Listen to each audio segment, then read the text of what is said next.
As I speak, a Russian spy ship, the Yantar, is on the edge of UK waters. So my message to Russia and to Putin is this. We see you. We know what you're doing. And if the Yantar travels south this week, we are ready. Hello, and welcome back to our channel. Has the Iran war exposed the current Labour government for what it truly is? In this video, retired Commodore Steve Prest explains the real state of the British Armed Forces. We also examine the principle of government responsibility. Before we get into the details, please like, share, subscribe, and be sure to leave us a comment. Why, for the first time since 1980, are there no Royal Navy warships in the Gulf to protect British interests, or the Mediterranean to defend bases like RAF Akrotiri in Cyprus? Firstly, the Navy has been shrinking. The numbers of our escorts have been reducing, and by escorts I mean frigates and destroyers in particular, over the years. We've been drawing down, and the fight to maintain those levels of force structure, the number of ships, has been a continual one in the face of real budgetary challenges.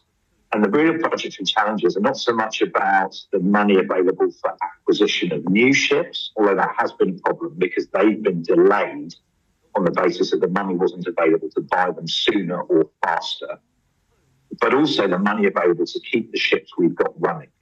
So what's happened is that the fleet we've got, the aging Type 23s in particular, and to a certain extent the Type 45s as well, have suffered from a lack of spares, a lack of maintenance effort, and so on.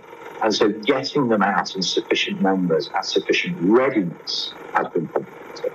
The other issue is personnel and the Royal Navy's ability to crew the 60 or so surface ships it has. The Navy over the previous 12 months lost something like 1,500 sailors off the trained strength through sort of 2025.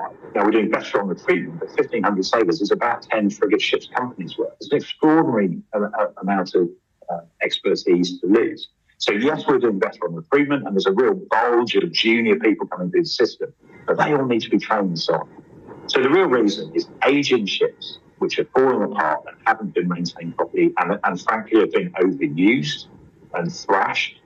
So we don't have the hulls available. And secondly, even if we did have the hulls available, we probably wouldn't have the sailors to crew them. HMS Dragon, a Type 45 destroyer that can shoot down drones and missiles, is being sent to the region, but it's not expected to leave Portsmouth until next week. While Keir Starmer and the Labour government have money to spend on hotels for illegal migrants who we know nothing about, millions to France to help send the illegals across the channel, increased benefits for those who can work and don't want to work, billions for Ukraine, and millions for Islamophobia laws, our defense has been hollowed out because we have spent less on our military and have left everything up to America, who our government believes has an obligation to protect us. These are all misplaced priorities because the British government refuses to stand up to its obligations. They would rather tax the British people, give the money away to everyone else, cast the blame elsewhere, or hand the responsibility to someone else for whatever they refuse to handle.